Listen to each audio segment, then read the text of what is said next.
Porque todas as igrejas católicas e todas as igrejas protestantes têm uma cruz. Esta é a única coisa em que todos concordamos: a cruz. Todo o mundo cristão olha para a cruz. Porque Paulo disse que ele se gloriava nela mais do que em qualquer outra coisa no mundo. Paulo poderia ter se gloriado em sua educação. Ele era um dos homens mais instruídos de sua época. Poderia ter se gloriado na sua capacidade de falar várias línguas, pois era fluente em várias. Poderia ter se gloriado no fato de ser cidadão romano, mas não o fez. Ou poderia ter se gloriado em certas coisas sobre Jesus Cristo, além da cruz. Seu nascimento miraculoso e espetacular, nascido de uma Virgem Maria, ou o grande ensinamento de Cristo. Mesmo hoje, educadores dizem que nunca houve um professor como Jesus Cristo, ou sua grande obra social, sua compaixão pelos pobres e necessitados, sua preocupação com os famintos e os doentes, sua incrível ressurreição dos mortos, sua futura glória quando ele vier a governar o mundo e estabelecer o seu reino. Ele poderia ter se gloriado em qualquer uma dessas coisas, mas ele disse: não, eu me glorio somente na cruz. E ele disse: Deus me livre de me gloriar em qualquer outra coisa além da cruz. Mas por quê? Bem, quero que você pense por um momento e olhe para aquela cruz. Era a mais cruel de todas as punições, pois as vítimas às vezes ficavam penduradas ali por vários dias, levando dias para morrer. E nessa ocasião, estavam crucificando 3 pessoas, 2 ladrões, assassinos, e Jesus no meio deles. Os soldados entraram na casa da guarda e trouxeram Jesus com os outros 2 condenados. Eles foram açoitados 33 ou 39 vezes nas costas nuas, com tiras de couro com pedaços de aço nas pontas. Uma coroa de espinhos foi colocada sobre a testa de Jesus. Colocaram uma cruz sobre suas costas. A procissão começou. Jerusalém estava com uma atmosfera quase de carnaval naquela época. E a procissão passou pelas ruas principais para que todos vissem o criminoso e fossem alertados de um destino semelhante caso quebrassem as leis de Roma. Uma grande multidão seguia. Apenas alguns amigos de Jesus estavam ali acompanhando. E Jesus enfraqueceu pela perda de sangue e caiu. Então, Simão de Cirene, um africano, ajudou-o a carregar a cruz. Os soldados seguiram rápida e metodicamente sua tarefa de cravar os pregos nas mãos e o espeto nos pés de Jesus. A multidão rodeava zombando: salvou a outros, a si mesmo não pode salvar. Eles riam, zombavam e faziam pouco dele. Desça, faça só mais um milagre, diziam, mas ele não fez. Ele permaneceu ali. E você sabe por que ele ficou ali? Por você. Porque ele amava você.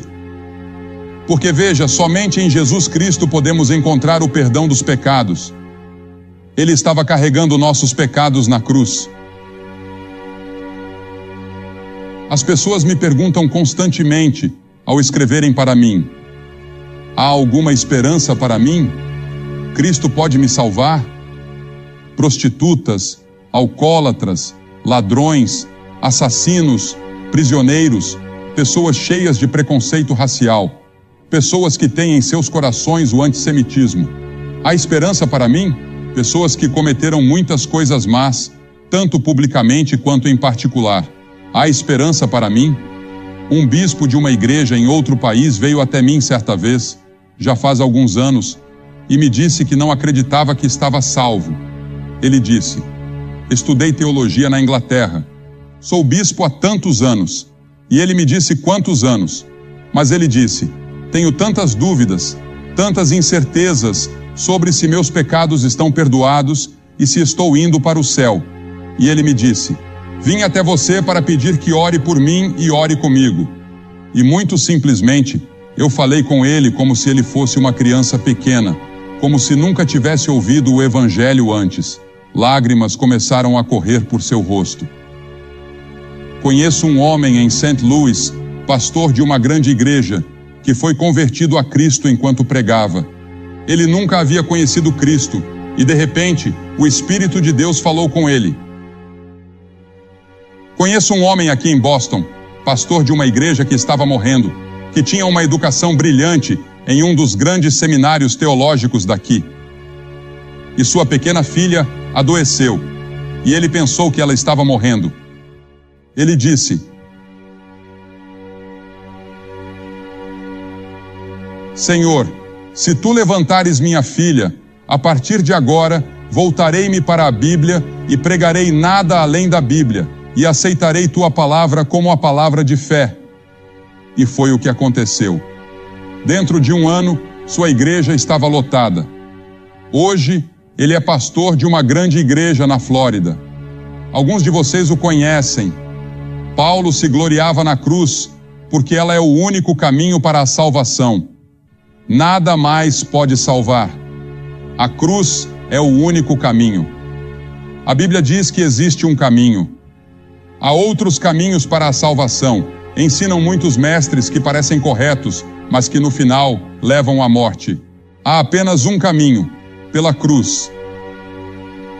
E essa é uma das razões pelas quais as pessoas não gostam de falar sobre a cruz ou sobre a exclusividade da salvação. Gostamos de pensar que existem muitos caminhos, existem muitos modos de adorar, muitas formas de orar, e Deus ouve as orações de todas as pessoas ao redor do mundo. Qualquer pessoa que clamar pelo nome do Senhor será ouvida. Mas há apenas um caminho delineado na Bíblia, e eu, como ministro do Evangelho, devo declarar a vocês o que o apóstolo Pedro disse. Não há nenhum outro nome debaixo do céu pelo qual devamos ser salvos. Jesus disse: Eu sou o caminho, a verdade e a vida. Ninguém vem ao Pai senão por mim. Eu não disse isso, foi Jesus quem disse. Jesus disse, como já citei: Entrai pela porta estreita, pois larga é a porta e espaçoso o caminho que leva à perdição, e muitos são os que entram por ela. Porque estreita é a porta e apertado o caminho que leva à vida, e poucos são os que a encontram. Perceba que ele diz que é difícil. Não é fácil seguir a Cristo. Há um preço a ser pago. Ele disse: se você não está disposto a negar a si mesmo e tomar a sua cruz, não pode ser meu seguidor. Veja, gostaríamos de algo barato e fácil. Suas exigências eram tão altas que muitas pessoas recusaram-se a segui-lo adiante. Elas iam até certo ponto e depois se afastavam, porque um dia ele se virou para a multidão e disse: Contem o custo, contem o custo. Se você me seguir, isso significa que eu me tornarei o Senhor da sua vida. Se você me seguir, isso significa que você se tornará meu aprendiz, meu discípulo, e deve obedecer aos meus mandamentos. Você deve amar seu próximo como a si mesmo, se me seguir. Se me seguir, deve se preocupar com as necessidades do mundo. Se você me seguir, deve estar disposto a carregar sua cruz. Eu vou para a cruz. Serei executado. Isso significa que você deve estar disposto a voltar para a sua escola, para a sua casa, para o seu bairro e dizer às pessoas que você conhece a Cristo e permitir que elas vejam Cristo em você. Isso não será fácil, mas se você fizer isso, Ele estará com você. Ele não nos pede para vivermos a vida cristã sozinhos. Eu não consigo viver a vida cristã. Serei honesto com você. Eu não consigo. Mas Cristo pode vivê-la através de mim, se eu permitir. E Ele pode produzir o fruto do Espírito.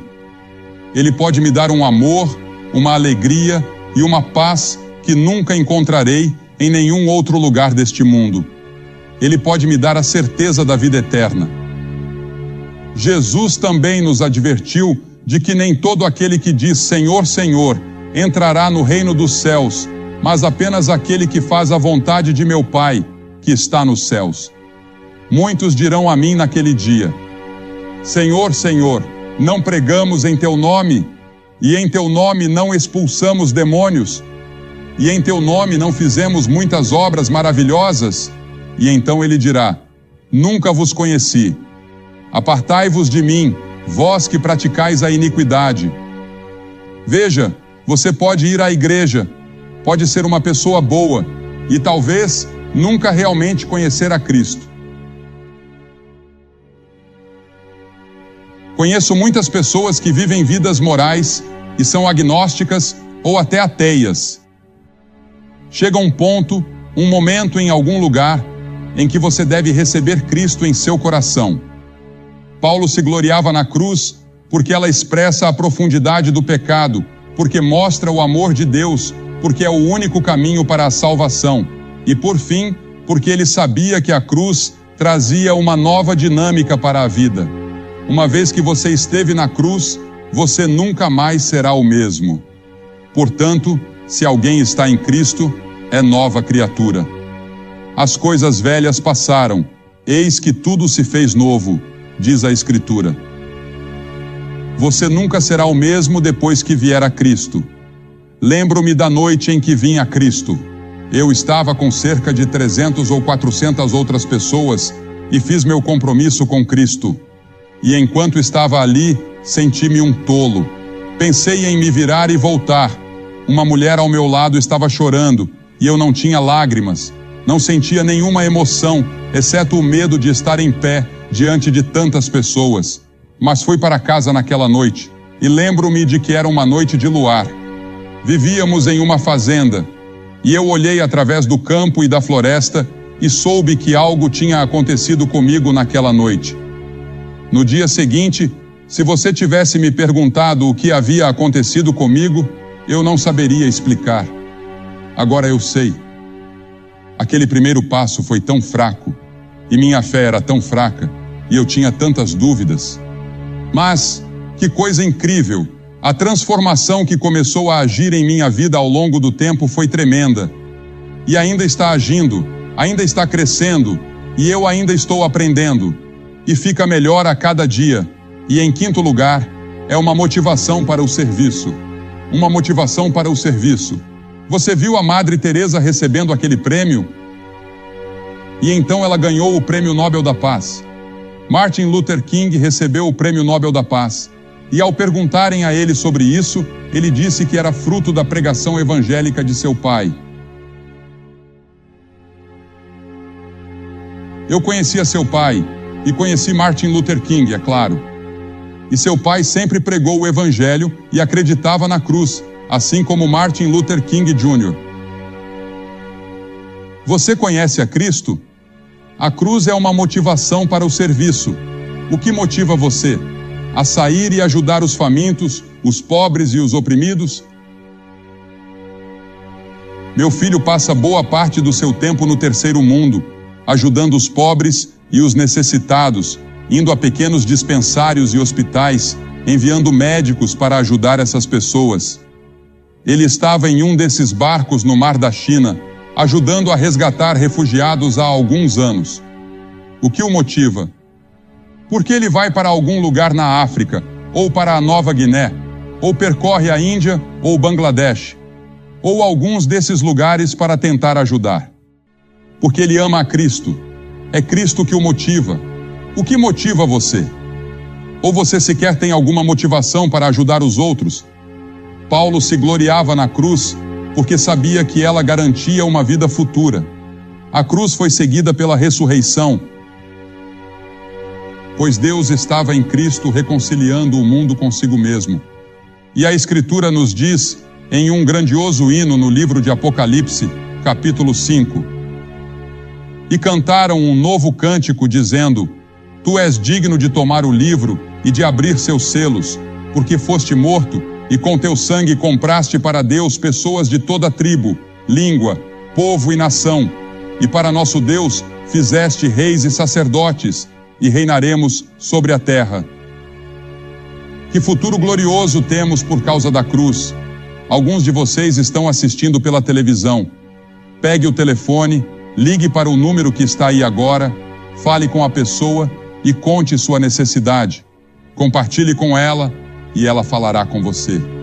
Você pode encontrar a Cristo hoje à noite, ou encontrar ajuda para seu problema ou sua necessidade, seja qual for. Agora, qual foi a atitude da multidão que estava lá naquele dia? Cristo morrendo na cruz. Primeiro havia a atitude de apatia. Sentados, eles o observavam ali. Isso é indiferença. Muitos estão aqui esta noite completamente indiferentes ao que estou dizendo e ao Evangelho. As zombarias, os abusos e as atrocidades daquela antiga multidão pagã foram menos dolorosas para Cristo do que ver, ao longo de todos esses anos, a indiferença que persiste. Aqui na Nova Inglaterra, não há lugar no mundo que tenha recebido mais do Evangelho ao longo de sua história do que vocês. Quantos hoje são indiferentes? A quem muito é dado, muito será exigido. Entenda que será exigido mais de você, que tem tido o Evangelho por tantos anos, com tantas Bíblias, tantas igrejas, e agora com a televisão e o rádio, do que das pessoas na China ou em outros países onde o Evangelho não é tão livremente disponível quanto temos hoje. Depois, há a atitude do cético e do cínico.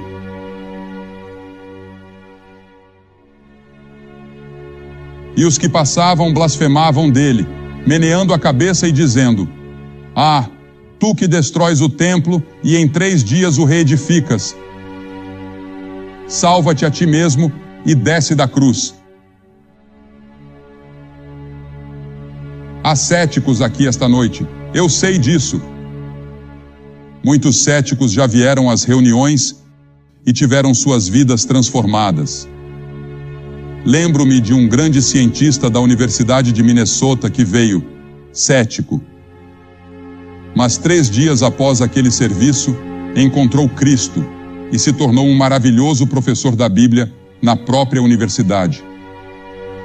E então, há a atitude que salva.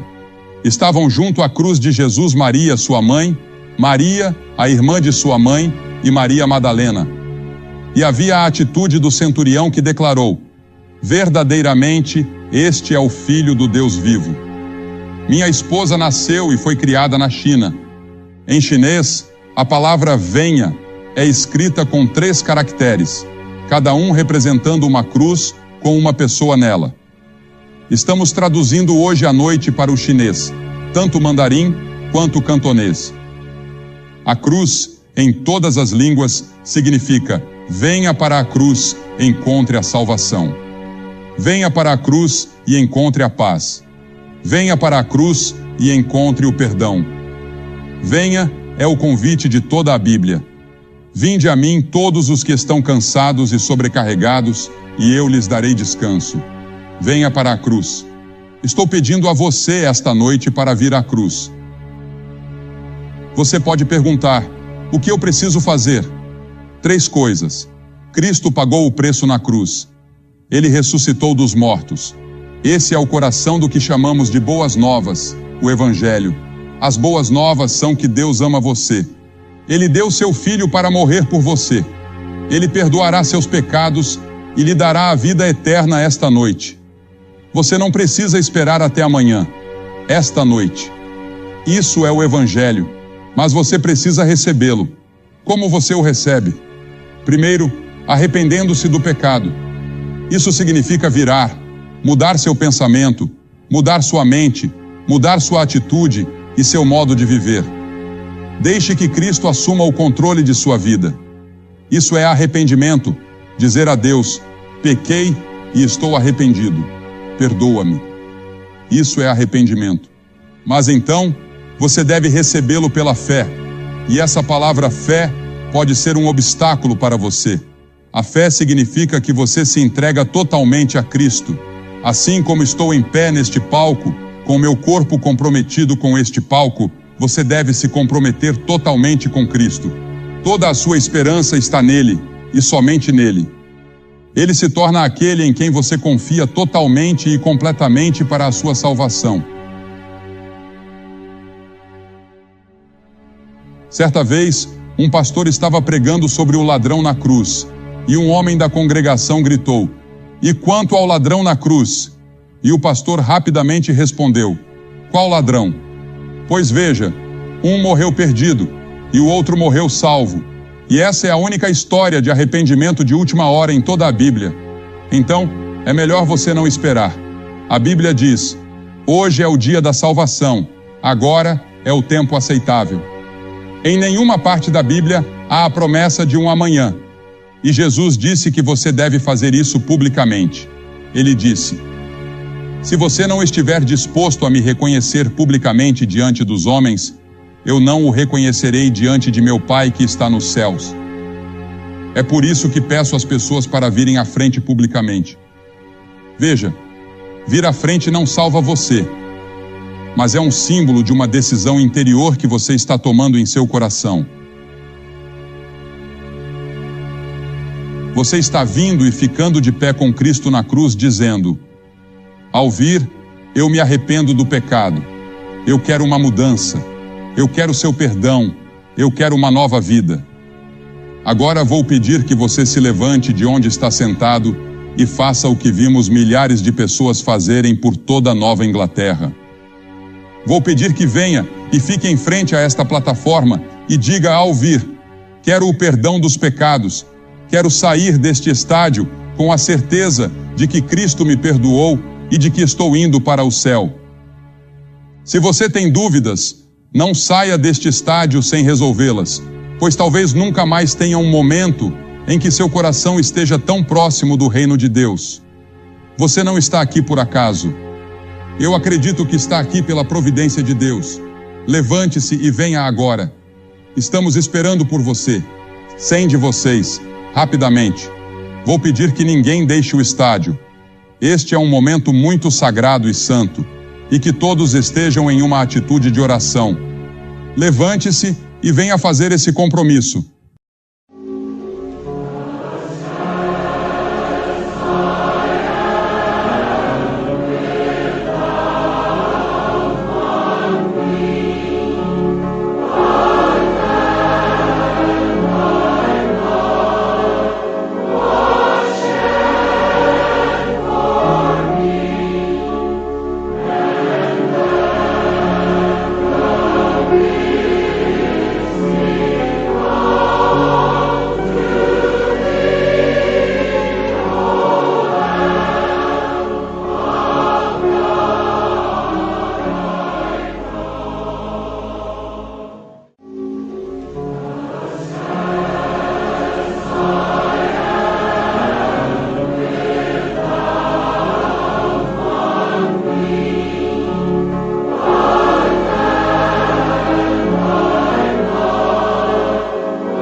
Você vê aquele número na tela? Vocês que estão assistindo pela televisão podem ver aqui em Boston, Massachusetts, centenas de pessoas vindo para se comprometer com Jesus Cristo. Você pode fazer o seu compromisso onde está. Basta dizer sim a Cristo. Pegue o telefone e ligue para o número que está aí. Que Deus o abençoe e não se esqueça de ir à igreja no próximo domingo.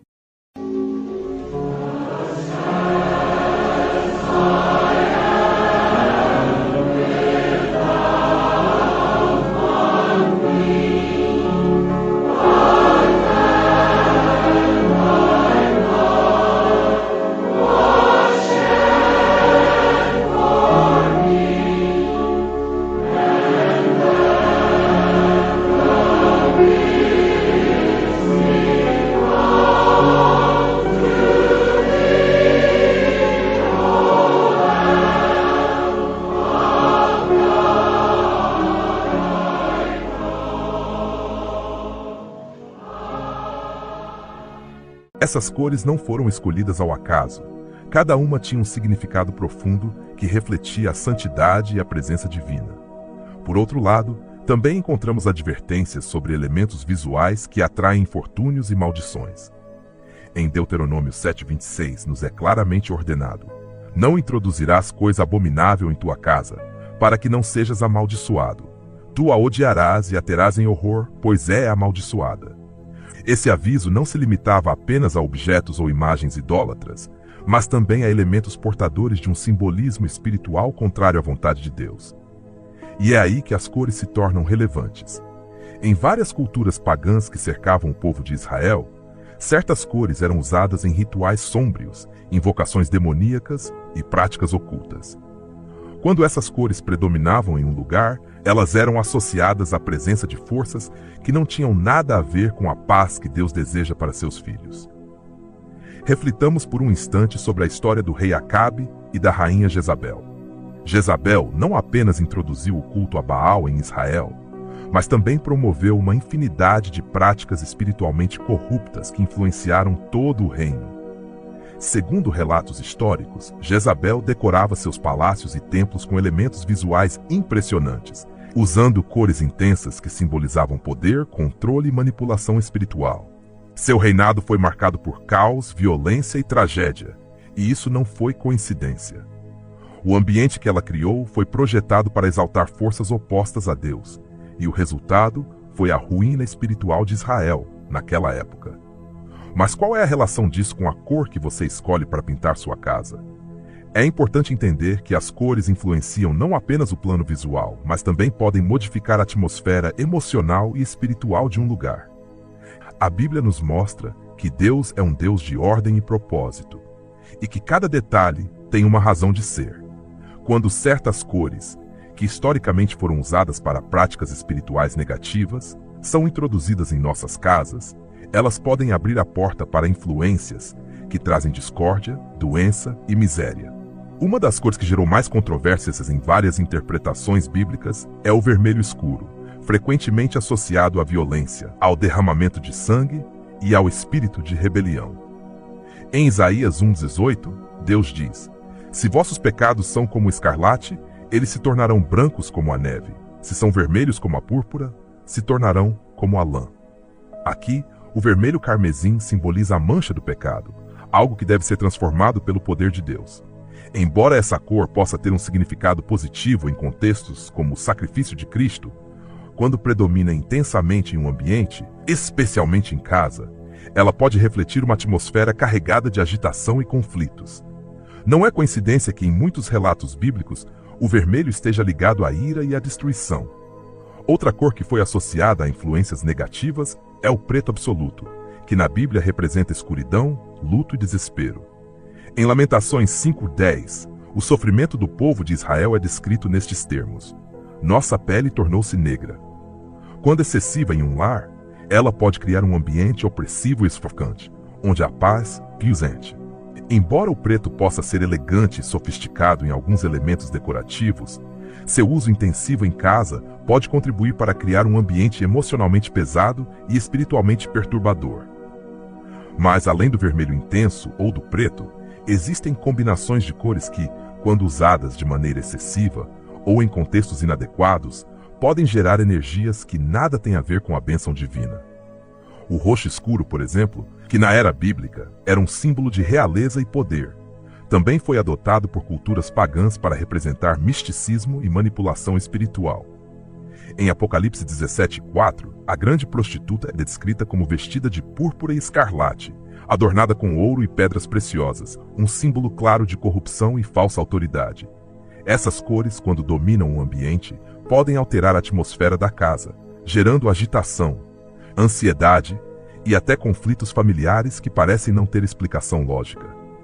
Por isso, a Bíblia enfatiza a importância de sermos prudentes, não apenas quanto ao que fazemos, mas também quanto ao que permitimos que cerque nosso espaço de vida.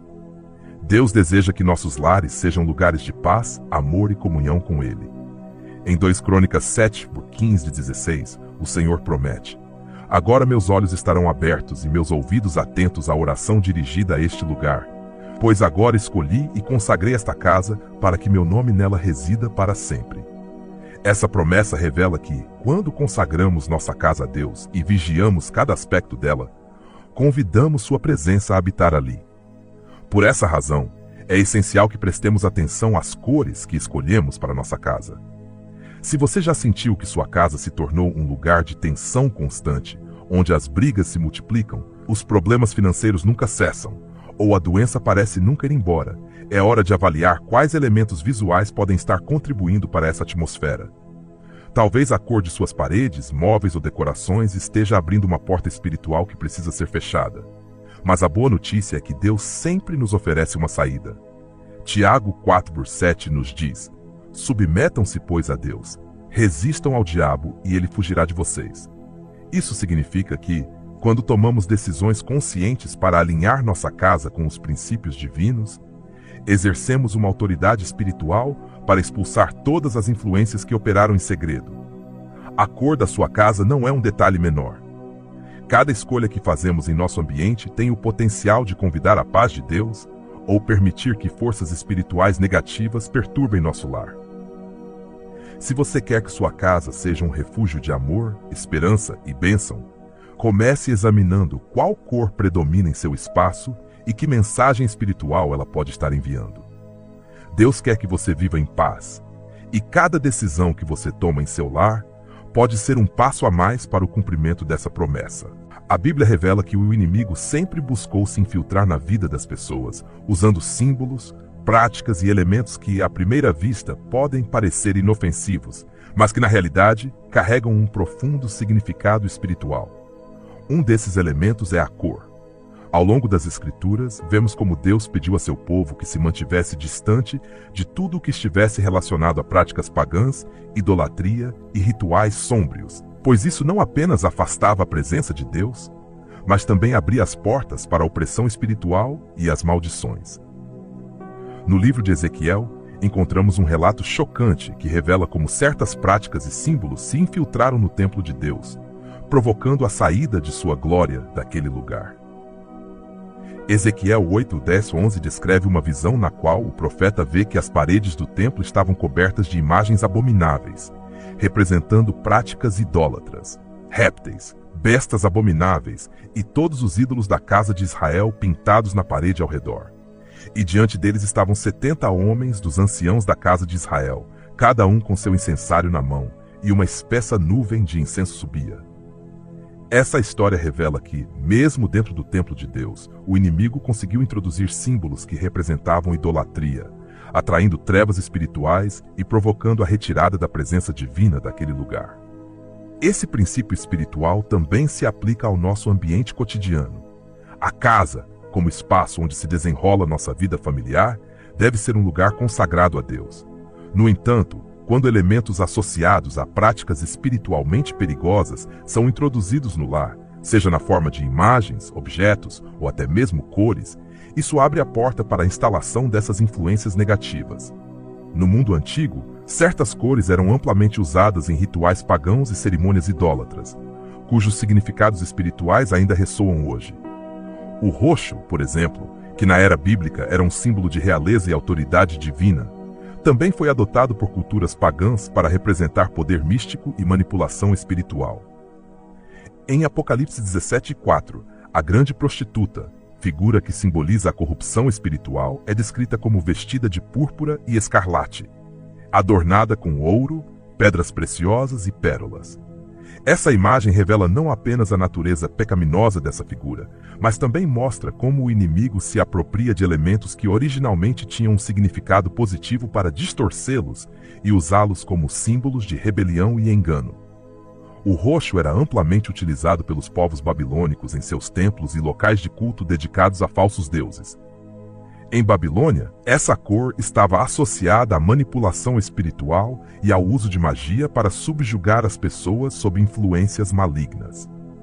Não é por acaso que o livro de Daniel menciona que o rei Belsazar, durante o banquete em que profanava os utensílios do templo de Deus, vestia-se com roupas de púrpura. Não era apenas um símbolo de sua autoridade terrena, mas também um sinal de sua arrogância espiritual e da corrupção que dominava seu coração. Da mesma forma, o escarlate era usado em muitas culturas antigas para representar sacrifícios humanos, violência e derramamento de sangue em contextos espirituais distorcidos. Sob o Império Romano, por exemplo, essa cor era utilizada em rituais pagãos onde forças espirituais eram invocadas por sacrifícios que nada tinham a ver com a vontade de Deus. Por isso, Apocalipse 6:4 menciona um cavaleiro sobre um cavalo vermelho vivo, a quem foi dado o poder de tirar a paz da terra e fazer com que os homens se matassem uns aos outros. Essa representação revela que o vermelho escuro, em certos contextos, está associado à violência, ao conflito e à destruição espiritual. Além do roxo e do escarlate, a cor amarelo escuro também era utilizada em práticas idólatras, que veneravam o sol e divindades ligadas à fertilidade. Jeremias 44:17 menciona como o povo de Israel, em sua rebelião, ofereceu incenso à rainha do céu, uma figura associada ao culto pagão. Esse culto era celebrado com roupas e ornamentos dourados e amarelos, cores que simbolizavam a exaltação do poder humano sobre a soberania de Deus. O problema não está apenas nas cores em si, mas no significado espiritual que elas adquiriram quando foram usadas para glorificar práticas que desafiavam a autoridade divina. Quando esses tons dominam o ambiente, especialmente em casa, eles podem alterar a atmosfera espiritual do lugar. A palavra de Deus nos ensina que não podemos servir a dois senhores ou misturá-los com influências que convidam as trevas para nossas vidas. Em 2 Coríntios 6,14 somos exortados: não vos coloqueis em julgo desigual com os infiéis, pois que relação há entre a justiça e a iniquidade, e que relação há entre a luz e as trevas? Esse aviso não se limita apenas às nossas relações pessoais, mas se estende também ao nosso ambiente, pois o que permitimos em nossas casas pode influenciar nossa paz espiritual.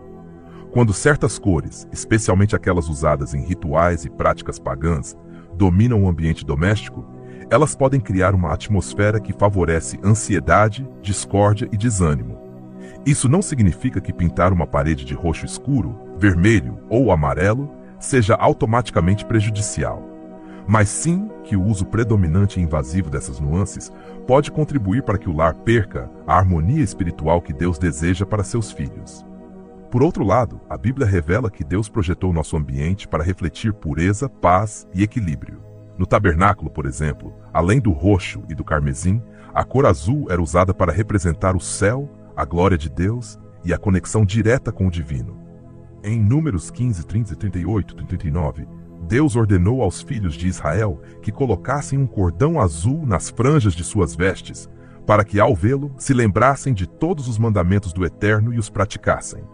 Esse detalhe revela que as cores com as quais escolhemos nos cercar podem ser lembretes constantes da presença e da direção de Deus em nossas vidas. O branco é outra cor que as Escrituras destacam como símbolo de pureza e santidade. Em Apocalipse 19:8, é descrito que a igreja recebeu a graça de ser vestida de linho fino, puro e brilhante, pois o linho representa as obras justas dos santos.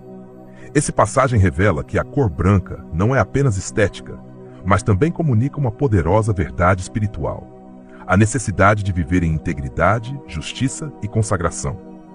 Assim como Deus projetou cores específicas para refletir sua glória, o inimigo distorceu esses mesmos elementos para enganar e subjugar espiritualmente aqueles que, sem saber, trazem para suas casas símbolos que abrem as portas para confusão, discórdia e opressão. Escolher a cor predominante em sua casa não é apenas uma questão de estética. É uma decisão que pode fazer a diferença entre um lar cheio da paz de Deus ou um lar exposto a influências espirituais que geram agitação e infelicidade. Portanto, é essencial examinar cuidadosamente os elementos que dominam seu ambiente doméstico. Deus quer que seu lar seja um lugar de descanso, amor e comunhão com Ele. Isaías 32:18 nos promete: meu povo habitará uma morada pacífica, abrigos seguros e lugares de repouso. Esse é o legado que Deus reserva para aqueles que buscam sua presença e escolhem, mesmo nas coisas mais simples, viver de acordo com sua vontade. A influência do ambiente na vida espiritual das pessoas é um tema que a Bíblia aborda claramente, embora muitos negligenciem esse aspecto. As Escrituras revelam que certos elementos, incluindo as cores predominantes em uma casa, podem afetar a atmosfera espiritual do lugar. A palavra de Deus nos adverte que o inimigo usa elementos visíveis para introduzir confusão, discórdia e desespero, e que, sem percebermos, podemos permitir que nossa casa se torne um espaço vulnerável às suas influências. O profeta Ezequiel recebeu uma visão que expõe essa realidade espiritual. Em Ezequiel 8:3, o profeta relata como foi transportado em espírito à entrada do portão do templo e ali viu uma imagem que provocou ciúmes.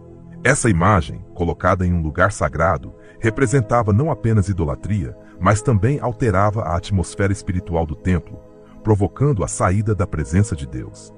O que foi projetado para ser um lugar de paz e adoração tornou-se um espaço contaminado por símbolos que atraíam trevas espirituais. Assim como o templo foi afetado por uma imagem que modificou sua atmosfera, a casa também pode experimentar uma mudança em seu ambiente quando elementos visuais com conotações espirituais negativas são introduzidos. As cores, embora possam parecer meros detalhes decorativos, foram historicamente usadas para representar ideias, crenças e práticas que nem sempre estão alinhadas com a vontade de Deus. Nas culturas antigas, povos pagãos usavam certas cores para invocar poderes espirituais, acreditando que essas tonalidades influenciavam diretamente as energias que dominavam o espaço. Em alguns casos, essas práticas estavam tão profundamente enraizadas que cores específicas eram identificadas como símbolos de maldição ou infortúnio. A cor preta, por exemplo, foi amplamente reconhecida nas Escrituras como um símbolo de escuridão e aflição. Em Sofonias 1:15, o dia da ira do Senhor é descrito como um dia de ira, um dia de angústia e aflição, um dia de tumulto e desolação, um dia de trevas e escuridão, um dia de nuvens e densas trevas. Essas imagens de sombras e escuridão destacam que a cor preta, quando predominante em um ambiente, pode simbolizar um estado de desespero e colapso espiritual. A cor cinza, embora menos evidente, também foi associada à perda de esperança e à estagnação espiritual. Em Lamentações 4, o povo de Jerusalém é descrito em meio ao julgamento de Deus, dizendo: mais escura que a escuridão é sua aparência, não são reconhecidos nas ruas. Essa referência reflete que o aspecto sômbrio de seu ambiente era um reflexo direto do estado espiritual em que se encontravam. O cinza, quando excessivo em uma casa, pode contribuir para sentimentos de desânimo, confusão e instabilidade emocional entre os que ali vivem. A cor marrom escura também era usada na era bíblica como símbolo de decadência e deterioração espiritual. Uma cena desolada é descrita em Isaías 24:11, que diz: grita-se por vinho nas ruas, toda alegria escureceu e a felicidade foi exilada do país. Essa representação conecta tons surdos e sômbrios a ambientes onde a presença de Deus parece ausente, deixando um vazio espiritual que gera desespero e divisão. O inimigo usa esses elementos para transformar sutilmente o ambiente doméstico, afetando a paz e o bem-estar emocional de seus habitantes. Uma casa dominada por cores escuras pode se tornar, sem que seus ocupantes percebam, um lugar cheio de tensão, ansiedade e conflitos. Isso não significa que cada parede escura seja necessariamente prejudicial, mas quando essas cores dominam o ambiente sem equilíbrio ou propósito, elas podem contribuir para fazer da casa um espaço espiritualmente opressivo. A Bíblia revela que o inimigo usa elementos visíveis para influenciar a mente e o coração das pessoas. Em 2 Coríntios 4:4, somos advertidos de que o Deus deste século cegou o entendimento dos incrédulos, para que não vejam o esplendor do Evangelho. Essa cegueira espiritual pode se manifestar na forma como percebemos nosso ambiente, levando-nos a tolerar elementos que interferem com a presença de Deus em nossos lares. O inimigo busca transformar o que deveria ser um refúgio de paz em um lugar de desespero e conflito constante. O Salmo 91 descreve a proteção que Deus oferece àqueles que habitam sob sua proteção, declarando: aquele que habita sob o abrigo do Altíssimo repousa à sombra do Todo-Poderoso. Essa promessa revela que a casa pode se tornar um lugar de refúgio e segurança quando consagrada a Deus. No entanto, quando elementos associados à escuridão e ao desespero predominam no ambiente, essa proteção enfraquece, permitindo que a ansiedade e o medo ganhem terreno na vida daqueles que ali vivem. No livro de Josué, encontramos uma história que confirma como certos elementos do ambiente podem atrair maldições e dificuldades. Josué 7 relata o pecado de Acã, que escondeu em sua tenda objetos que Deus havia proibido. Embora esses itens estivessem ocultos, sua mera presença causou a derrota do povo de Israel em batalha. Quando Josué buscou a direção de Deus, o Senhor lhe revelou que a causa da derrota estava nos objetos amaldiçoados que haviam sido trazidos ao acampamento. Essa história demonstra que o que permitimos em nosso ambiente, mesmo sem dar muita importância, pode afetar nossa vida espiritual e as bênçãos que Deus deseja derramar em nossos lares. Assim como Acã trouxe consigo objetos que representavam rebelião e desobediência, O inimigo usa elementos visuais que, sem que as pessoas percebam, afetam o bem-estar espiritual do lar. As cores associadas à escuridão, à idolatria ou a práticas pagãs podem interferir na atmosfera espiritual, favorecendo confusão, desânimo e desespero. A palavra de Deus revela que o ambiente em que vivemos influencia diretamente nosso bem-estar espiritual. Em Levítico 26:6, Deus promete a seu povo: darei paz ao país, vocês se deitarão e ninguém os perturbará. Essa promessa fala não apenas de segurança física, mas também de uma paz espiritual que transforma o ambiente familiar em um espaço de descanso e restauração. Para que isso aconteça, cada aspecto do ambiente deve estar alinhado com a presença de Deus. O Senhor deseja que cada lar seja um refúgio onde sua paz e amor se manifestem de forma tangível. Em Isaías 38:18 está declarado: meu povo habitará em uma morada de paz, em habitações seguras e em lugares de repouso. Essa promessa se cumpre quando as pessoas decidem consagrar sua casa a Deus, permitindo que sua luz brilhe em cada canto e rejeitando qualquer elemento que possa perturbar essa harmonia. Deus nos chama a ser guardiões de nosso ambiente espiritual, a vigiar os elementos presentes em nossas casas e a tomar decisões conscientes para que cada aspecto do lugar onde vivemos reflita sua vontade e paz. Ao fazer isso, abrimos as portas para que sua bênção repouse sobre nosso lar, nossa família e nossa vida espiritual. A conexão entre as cores que predominam em uma casa e o estado emocional de seus habitantes é uma realidade que, embora muitos ignorem, está profundamente ligada ao princípio espiritual revelado na Palavra de Deus. As Escrituras não apenas nos alertam sobre as influências espirituais que podem nos cercar, mas também revelam como certos elementos de nosso ambiente podem afetar diretamente nosso bem-estar mental, emocional e espiritual. O que vemos constantemente influencia o que sentimos, o que pensamos e a maneira como lidamos com as situações da vida. A Bíblia ensina que os seres humanos foram projetados para viver em harmonia com o ambiente criado por Deus. No livro de Gênesis, quando Deus criou o jardim do Éden, ele não apenas criou um espaço belo, mas também um ambiente equilibrado que favorecia a paz, a estabilidade emocional e o bem-estar espiritual. Gênesis 2:9 descreve como o eterno Deus fez brotar do solo árvores de todos os tipos, agradáveis à vista e boas para comer, destacando que o ambiente não deve apenas fornecer alimento, mas também ser agradável aos sentidos. Essa harmonia perfeita foi rompida quando o pecado entrou no mundo, e desde então, o inimigo tentou distorcer tudo o que Deus projetou para nosso bem, incluindo os elementos visuais que nos cercam. O impacto que as cores podem ter nas emoções e no estado espiritual fica evidente quando observamos que Deus mesmo usou cores para transmitir mensagens profundas a seu povo.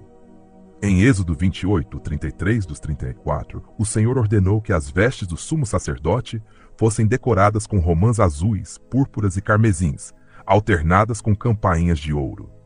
Essa combinação não era acidental. Cada cor tinha um propósito específico que evocava reverência, santidade e paz. O azul, em particular, era usado como símbolo do céu e da comunhão com Deus, uma cor que naturalmente transmite calma e serenidade. Esse princípio espiritual revela que as cores afetam não apenas o ambiente visual, mas também podem influenciar as emoções e o comportamento daqueles que habitam o espaço. A ciência moderna confirmou que certas cores estimulam reações emocionais específicas, reforçando a sabedoria que a Bíblia ensina desde tempos antigos. O inimigo, ciente desse princípio, manipulou essa realidade para semear discórdia, ansiedade e desespero nos lares, usando cores perturbadas luminosas. Cores extremamente frias, como o azul escuro e o cinza profundo, podem criar uma atmosfera emocionalmente isolante, levando as pessoas que vivem em um ambiente dominado por esses tons a sentir tristeza, apatia ou desespero. No livro de Lamentações, o profeta Jeremias descreve a angústia do povo de Israel usando imagens de trevas e desânimo, dizendo: Ele me conduziu e me fez entrar nas trevas, não na luz. Essa descrição reflete como um ambiente sombrio pode afetar o estado interior das pessoas, gerando um sentimento constante de desânimo. A cor vermelha, quando usada de maneira invasiva em um ambiente, pode provocar reações emocionais ligadas à raiva, ansiedade e agressividade. Em Isaías 63:2-3, A ira de Deus é descrita com imagens que evocam a cor vermelha. Por que teu vestido é vermelho e tua roupa como a de alguém que pisa no lagar? Pisei o lagar sozinho e nenhum dos povos estava comigo. Eu os pisei na minha fúria, eu os calquei na minha ira.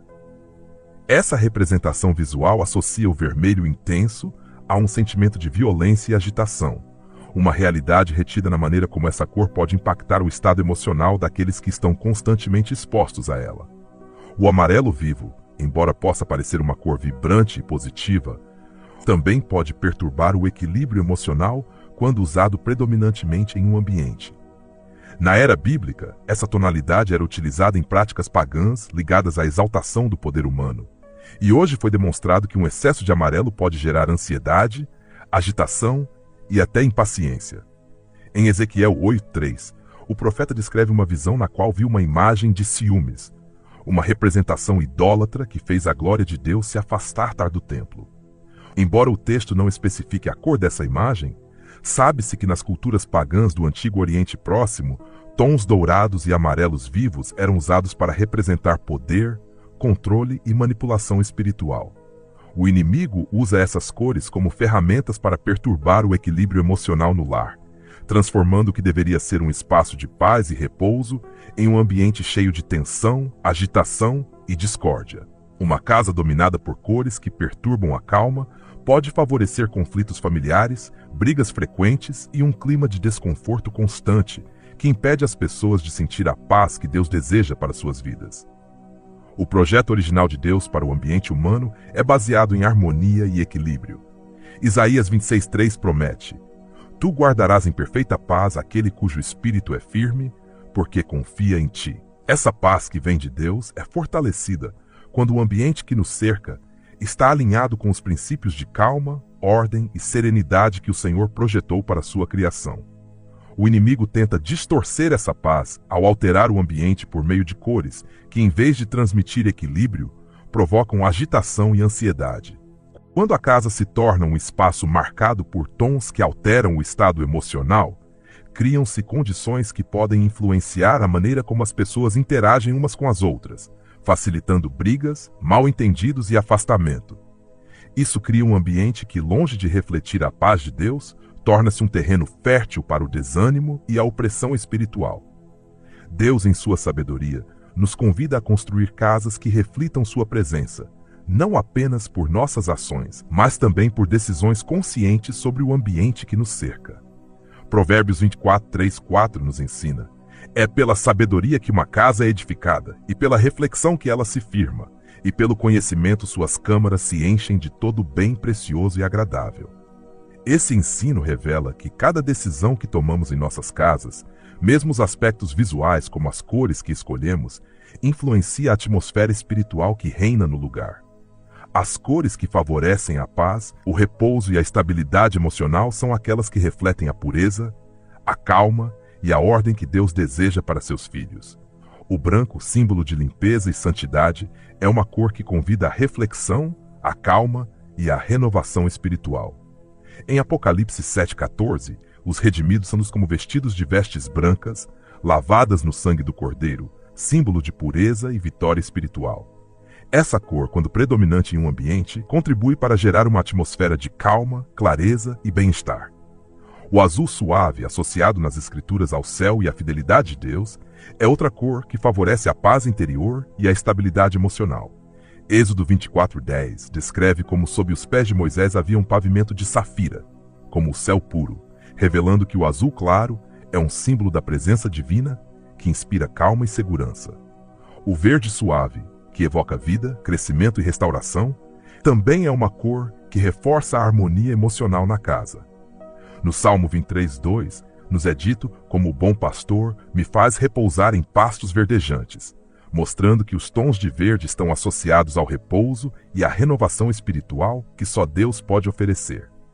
Quando a casa se torna um espaço onde as cores refletem paz, serenidade e a presença de Deus, as pessoas que ali vivem experimentam um melhor equilíbrio emocional, relações mais saudáveis e um ambiente propício ao crescimento espiritual.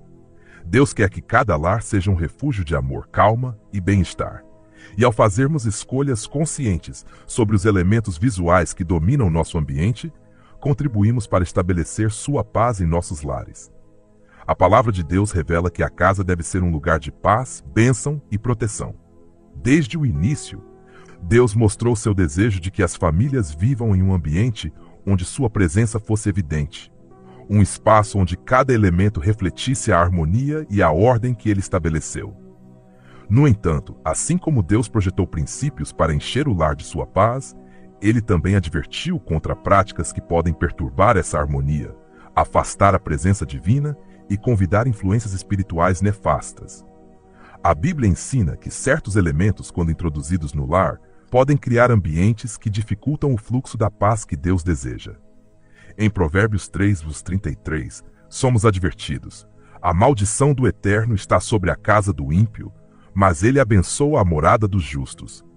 Essa passagem revela que a proteção e a bênção de Deus dependem não apenas da conduta daqueles que vivem no lar, mas também do ambiente espiritual que ali se estabelece. Quando elementos que simbolizam rebelião, idolatria ou impureza são introduzidos, o ambiente começa a se deteriorar, resultando em conflitos, agitação e desequilíbrio emocional. Deus, em sua sabedoria, revelou princípios claros para garantir que cada aspecto da casa esteja em conformidade com sua vontade, incluindo os elementos que influenciam diretamente a atmosfera espiritual do lugar. Entre esses elementos, as cores têm um impacto maior do que muitos imaginam. Ao longo das Escrituras, vemos que Deus usa a cor para transmitir mensagens claras sobre pureza, santidade e bênção. Êxodo 26:1 especifica que o tabernáculo deveria ser construído com cortinas de linho fino retorcido, tingidas de azul, púrpura e carmesim, pois essas cores não apenas embelezavam o lugar, mas também representavam a presença e a autoridade de Deus. Cada uma dessas cores tinha um significado espiritual profundo que influenciava a atmosfera do tabernáculo, um lugar destinado ao culto e à comunhão com Deus. Assim como certas cores foram usadas para trazer a presença divina, a Bíblia revela princípios espirituais que nos guiam sobre os elementos que podem favorecer um ambiente abençoado na casa. Em Isaías 32:18, o Senhor declara: "Meu povo habitará em uma morada de paz, em habitações seguras e em lugares de repouso." Essa passagem descreve o tipo de atmosfera que Deus deseja para cada lar. Um espaço seguro, onde a paz não é apenas vivida momentaneamente, mas estabelecida permanentemente. A cor branca é um poderoso símbolo de pureza e limpeza espiritual. Apocalipse 19:8 descreve a igreja como vindo diante de Cristo vestida de linho fino, puro e brilhante, pois o branco representa a obra transformadora de Deus naqueles que se afastaram do pecado. Essa cor, quando predominante em uma casa, cria uma atmosfera que convida à reflexão, à calma e à ordem espiritual. O branco, por sua relação com a luz, é uma poderosa representação da presença divina que dissipa as trevas e renova o espírito. No Salmo 119:105 é dito: "Tua palavra é uma lâmpada para meus pés e uma luz em meu caminho", mostrando que a luz simboliza a direção de Deus na vida de seus filhos. O azul claro é outra cor que favorece a paz e o equilíbrio espiritual. Em Números 15:38-39, Deus ordenou aos israelitas que colocassem um cordão azul nas bordas de suas vestes para lembrá-los de seus mandamentos e ajudá-los a se afastar do pecado. O azul, associado ao céu e à presença de Deus, é uma cor que inspira serenidade e incentiva a introspecção espiritual. Quando usado em casa, cria uma sensação de tranquilidade que fortalece a paz familiar e reduz a tensão emocional. A suave cor verde, símbolo de renovação e vida, é outro elemento que reforça o bem-estar espiritual na casa. O Salmo 23:2 descreve o Senhor conduzindo seus filhos a pastos verdejantes, onde encontrarão repouso e restauração. O verde está intimamente associado à natureza, ao crescimento espiritual e à esperança que Deus renova diariamente naqueles que confiam nele. Introduzido em um interior, essa cor promove uma atmosfera de frescor, vitalidade e renovação emocional. Tons bege e terrosos também favorecem a estabilidade emocional e a harmonia espiritual. Essas cores, associadas à própria criação, evocam a segurança sentida quando se confia na providência de Deus. Gênesis 2:7 descreve como o eterno Deus formou o homem do pó da terra, revelando que tons quentes estão ligados à obra criadora de Deus e ao sentimento de pertencimento que ele estabeleceu em cada pessoa. Essas cores, quando predominam em um ambiente, convidam a calma e reforçam a sensação de segurança espiritual na casa. A cor dourada é um símbolo da glória divina e da providência celestial. No livro de Êxodo, Deus ordenou que a Arca da Aliança, símbolo de sua presença, fosse coberta de ouro puro, refletindo sua majestade e santidade. O ouro, quando usado de maneira equilibrada em casa, pode representar a honra prestada a Deus e o reconhecimento de que sua glória é a fonte de toda provisão e proteção. Em Filipenses 4,19 temos a garantia: meu Deus suprirá todas as vossas necessidades segundo suas riquezas com glória em Jesus Cristo, mostrando que a abundância espiritual flui quando o lar é consagrado ao Senhor. As cores que favorecem a paz, a bênção e a proteção espiritual não são apenas elementos decorativos, mas princípios que refletem a harmonia que Deus deseja estabelecer na vida de seus filhos. Uma casa dominada por essas cores torna-se um refúgio onde as tensões se dissipam, os conflitos perdem força e a paz do Senhor se manifesta de forma tangível. Em João 14:27, Jesus promete: deixo-vos a paz, dou-vos a minha paz, não vos dou como o mundo dá. Essa paz, que transcende as circunstâncias externas, é o que Deus deseja ver reinando em cada família e refletida também no ambiente familiar. O Senhor deseja que cada aspecto da casa reflita sua luz, pureza e proteção. Quando decisões conscientes são tomadas para harmonizar o ambiente com os princípios divinos, a casa torna-se um espaço onde as bênçãos fluem naturalmente. O Salmo 4:8 declara: deitar-me-ei e dormirei em paz, pois só tu, ó Eterno, me fazes habitar em segurança. Essa promessa revela que a verdadeira segurança e o bem-estar emocional só são plenamente experimentados quando Deus é o centro do lar, e cada aspecto desse ambiente está alinhado com sua presença. A escolha das cores que predominam na casa não é um aspecto superficial, mas uma decisão que pode influenciar a paz espiritual daqueles que ali vivem. As cores que convidam à calma, favorecem a reflexão e refletem a pureza que Deus deseja, são aquelas que abrem as portas para que sua presença preencha cada canto da casa. Assim como Deus projetou cada elemento do tabernáculo com um propósito espiritual, Ele também nos convida a fazer escolhas sábias para que nosso ambiente se torne um espaço onde sua paz e glória se manifestem continuamente. A palavra de Deus revela que a casa não é apenas um espaço físico, mas um lugar onde se constroem os fundamentos espirituais da vida familiar. A Bíblia ensina que o que acontece dentro das paredes da casa tem um impacto direto na paz, no bem-estar e na proteção que Deus deseja para seus filhos. Por isso, o Senhor não apenas instruiu seu povo sobre como viver em obediência, mas também revelou princípios claros para que o ambiente familiar seja um espaço onde sua presença possa se manifestar plenamente. Em Deuteronômio 6, números 9, Deus deu instruções ao povo de Israel dizendo: tu as escreverás nos umbrais de tua casa e em teus portões. Esse mandato, que ordenava que as palavras da lei fossem colocadas nas entradas das casas, não tinha apenas um propósito simbólico, mas revelava uma profunda verdade espiritual.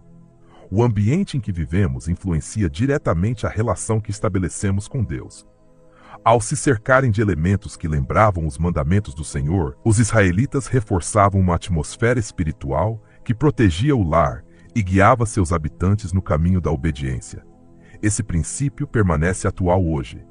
Quando uma casa é consagrada a Deus e cada aspecto que influencia seu ambiente espiritual é cuidado, cria-se um espaço onde as bênçãos de Deus fluem continuamente.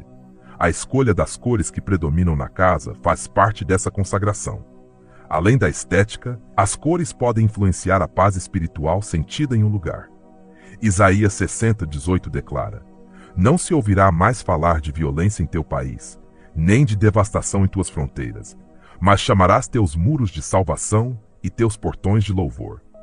Essa passagem revela que a paz no ambiente é uma promessa que se realiza quando cada aspecto da casa está alinhado com a vontade de Deus. A consagração da casa começa com uma decisão consciente de convidar a presença de Deus nesse espaço. Em Josué 24:15, Josué declara firmemente: quanto a mim e minha casa, serviremos ao Eterno. Essa declaração mostrava não apenas a vontade de Josué de viver em obediência, mas também sua intenção de consagrar completamente sua casa a Deus.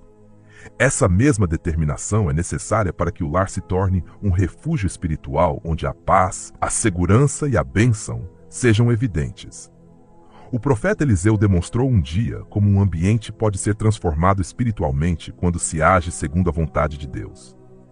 Em Reis 2, 19 e 21, está escrito que os habitantes de Jericó se aproximaram de Eliseu porque a água da cidade estava poluída e a terra era estéril. Eliseu pediu um novo recipiente com sal e, após jogá-lo na fonte, declarou: "Assim diz o Eterno, purifiquei estas águas e não haverá mais morte nem esterilidade." A partir daquele momento, as águas foram restauradas e a terra voltou a ser fértil. Essa história revela que Deus pode transformar qualquer ambiente, por mais deteriorado que pareça, quando agimos com fé e tomamos a decisão de alinhar esse espaço com sua presença. O inimigo busca constantemente interferir no plano de Deus para os lares. Em João 10:10, Jesus adverte: "O ladrão vem apenas para roubar, matar e destruir." Esse trabalho destrutivo se manifesta não apenas por conflitos ou dificuldades visíveis, mas também por perturbações espirituais que afetam a paz do lar. Quando elementos que não estão em conformidade com a vontade de Deus são introduzidos, como cores que perturbam o equilíbrio espiritual, ou que foram historicamente usadas em práticas idólatras, isso semeia discórdia, medo e desânimo no ambiente. A Bíblia revela que os espaços onde Deus é honrado tornam-se lugares de refúgio, proteção e repouso. Êxodo 40:4-5 descreve como a glória do Eterno desceu sobre o tabernáculo após Moisés ter concluído cada detalhe segundo as instruções de Deus. A nuvem da glória de Deus cobriu o lugar.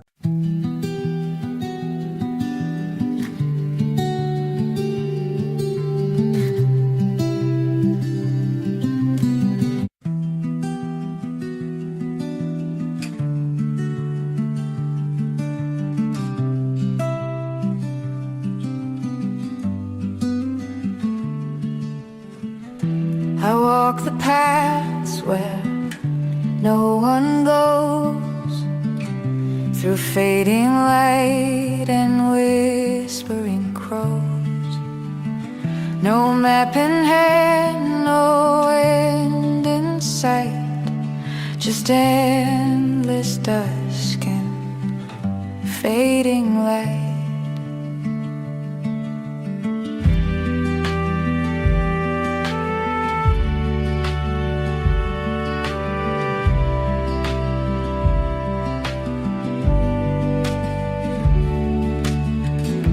Trees don't speak, but they still know each quiet step, each heart below. The sky bends down, the wind is kind. These wandering roads reflect my mind. And though the noise calls loud and bright,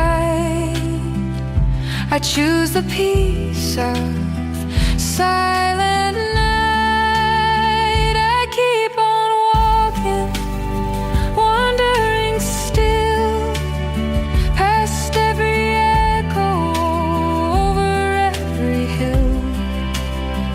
No destination, just the will to lose, to learn, to wander still.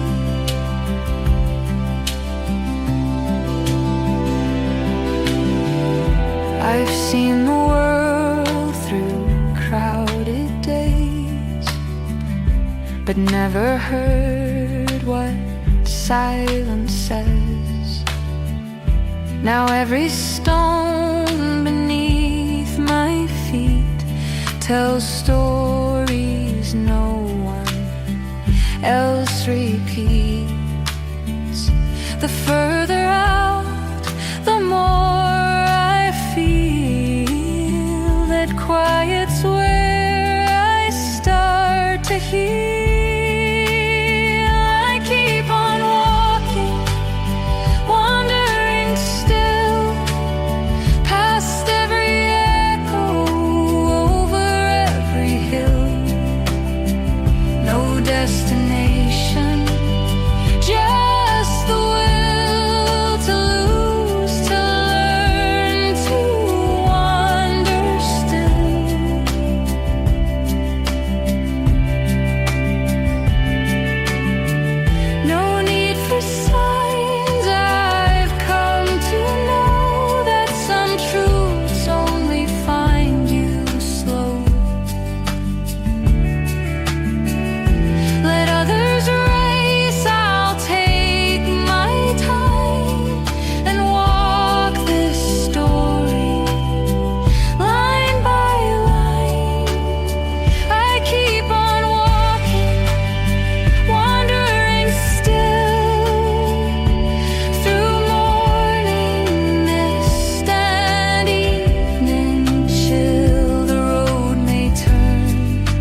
But this quiet path is still my gift, wandering still and always free. The road ahead belongs to me.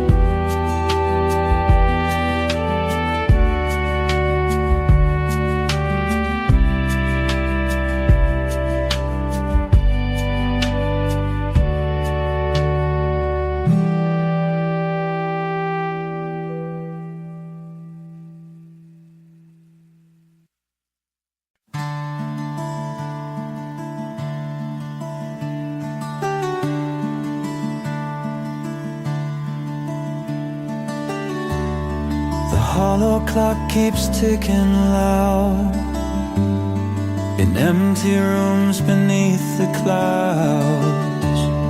Its hands don't move, but time flows still. A silent pulse beneath the hill. Whispers float from unseen gears, stories told through fragile years. I chase the sound that never came, a melody without a name. The echo bends, it twists and fades. A phantom song in twilight shades. Echoes of the hollow clock ringing through the ancient rock. Time dissolves in shadowed streams, caught between forgotten dreams. Every second lost, it mocks the ticking of the hollow clock.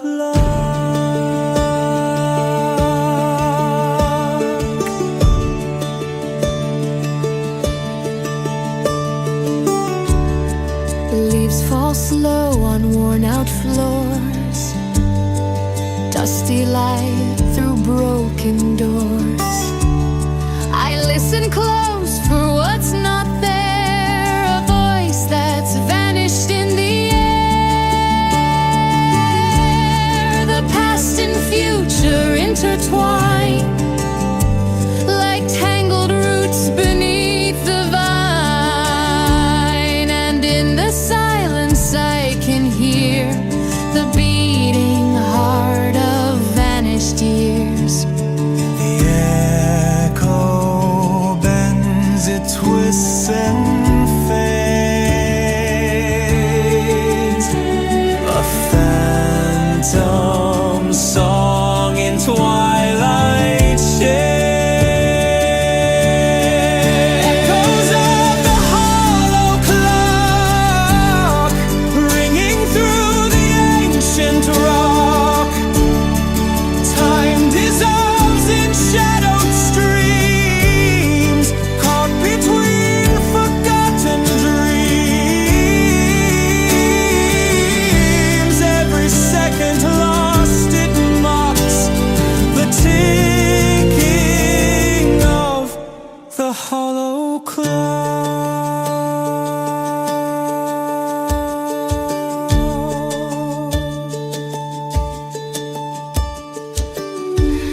No hands to guide, no face to see, just endless time's anomaly. I step inside the hollow sound where lost and found are tightly bound.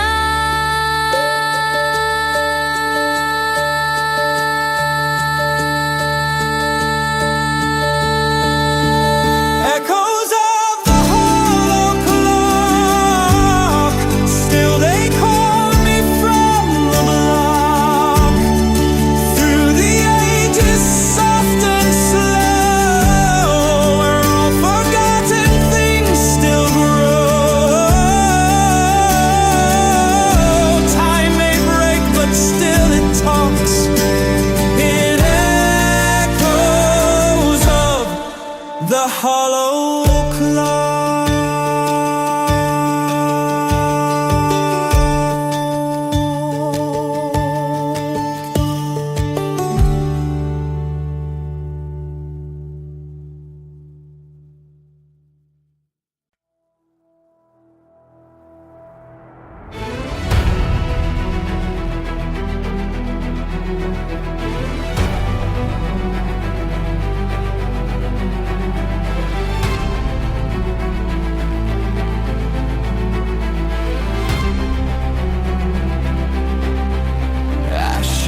where cities slept, neon veins, where dreams were kept.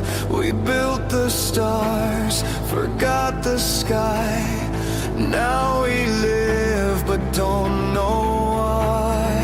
Every echo, every scar carries who we really are.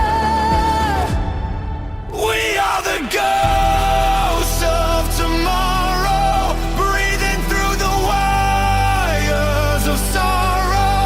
Shadows made of human code, hearts still beating down the road.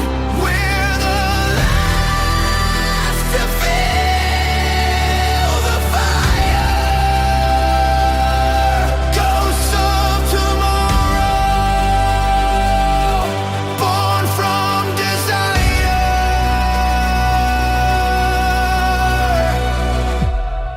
Concrete prayers and plastic hands. The end begins where hope still stands. Memory flickers, soft and wild. The future cries like a broken child. Through the static, we remain, singing through the endless rain. We are the ghosts of tomorrow, breathing through the wires of sorrow. Shadows made of human code, hearts still beating down the road. We're the last to feel the fire. Ghosts of tomorrow, born from desire.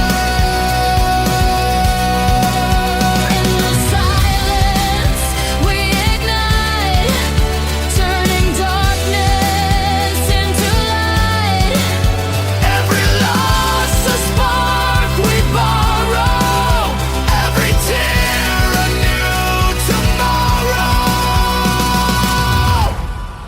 We are the ghost of tomorrow. Still we fight, still we follow, through the ruins, through the snow. We're the flame that will not go. Ghosts of tomorrow.